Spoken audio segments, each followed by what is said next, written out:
Hello बच्चों, चलिए प्रश्न को पढ़ते हैं। पीवीसी क्या है?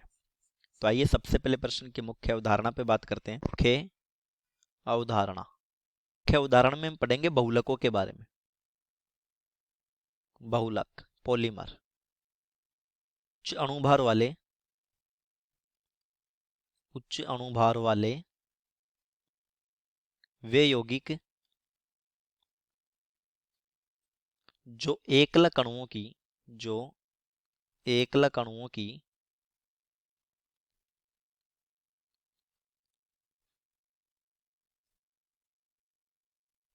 पुनरावृत्ति से बनते हैं। एकलक अणुओं की पुनरावृत्ति से बनते हैं, उन्हें बहुलक कहा जाता है और इस प्रक्रिया को कहते हैं बहुलीकरण। प्रश्न में जो पीवीसी दिया है वो एक बहुलक है। पीवीसी, इसका नाम होता है पॉली वाइनिल क्लोराइड।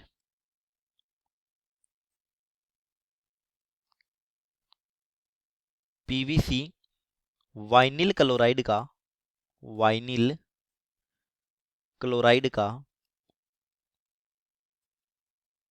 समबहुलक है। वाइनिल क्लोराइड का समबहुलक है। समबहुलक का मतलब होता है कि इसमें एक ही प्रकार का एकलक होगा, वाइनिल क्लोराइड। ये वाइनिल क्लोराइड है, CH2 द्विबंध CHCl, इसका नाम हो जाता है वाइनिल क्लोराइड।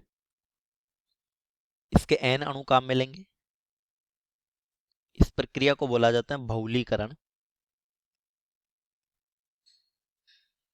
और बन जाता है CH2 CHCl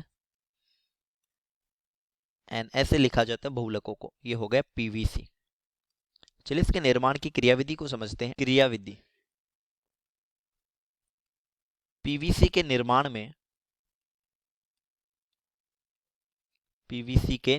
में बेंजोइल प्रोक्साइड काम में लिया जाता है। बेंजोइल प्रोक्साइड प्रयुक्त करते हैं। क्रियाविधि का पहला पद आता है श्रृंखला प्रारंभन पद। श्रृंखला प्रारंभन पद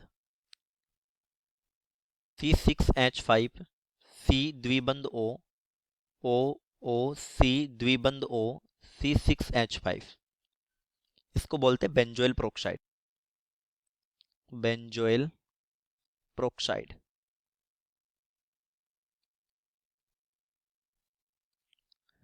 प्रोक्साइड से मिलता है मुक्त मूलक। तो इस ऑक्सीजन के मध्य का जो प्रोक्साइड बंध बोलते हैं, ये समांश बंध विदलन से टूट जाता है और हमें मिल जाता है मुक्त मूलक।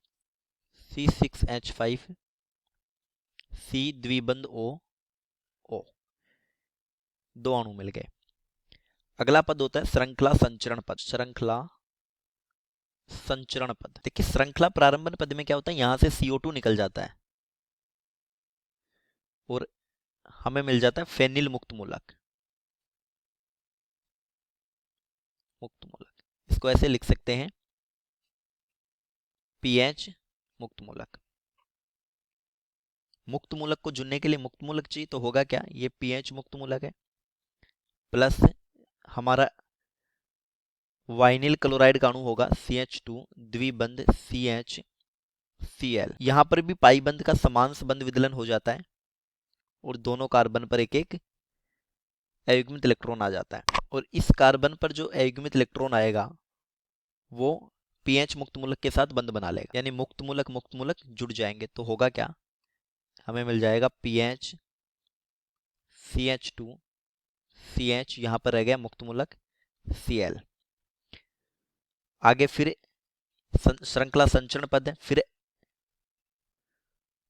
वाइनिल क्लोराइड का अणु आएगा CH2 द्विबंध CHCl, फिर समांश बंध विदलन होगा और मुक्त मूलक बनेंगे। इस कार्बन पर जो मुक्त मूलक होगा यानी अयुग्मित इलेक्ट्रॉन होगा, वो इस कार्बन के साथ बंध बना लेगा, तो ये वाला बंध बन जाएगा। मुक्त मूलक जुड़ जाएंगे, तो होगा क्या, हमें मिल गया PH CH2 CHCl CH2 CHCl Cl और यहाँ पर रह गया मुक्त मूलक। अंतिम पद आ जाता है श्रृंखला समापन पद। श्रृंखला समापन पद, इस पद में मुक्त मूलक आपस में जुड़ जाएंगे और बहुलक का निर्माण हो जाएगा। तो होगा क्या, PH CH2 CH Cl CH2 CH Cl, ऐसा ही एक और अणु होगा। इसको यहाँ से लिखना शुरू करता हूँ ताकि आप जुड़ने को अच्छे से समझ सको। PH CH2 CH Cl CH2 CH Cl, ये मुक्त मूलक आपस में जुड़ जाते हैं और हमारे पास एक बहुलक बन जाता है। तो बहुलक को प्रदर्शित करने के लिए हम सिर्फ एक उभयनिष्ठ इकाई को पकड़ते हैं। हम देखेंगे कि CH2 CHCl CH2 CHCl CH2 CHCl ये एक इकाई है जो बार बार पुनरावर्तित होती जा रही है।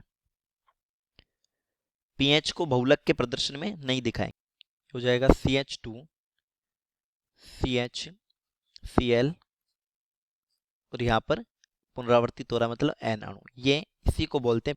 तो देखिए एक बॉक्स में हम पीवीसी के कुछ उपयोग देख लेते हैं।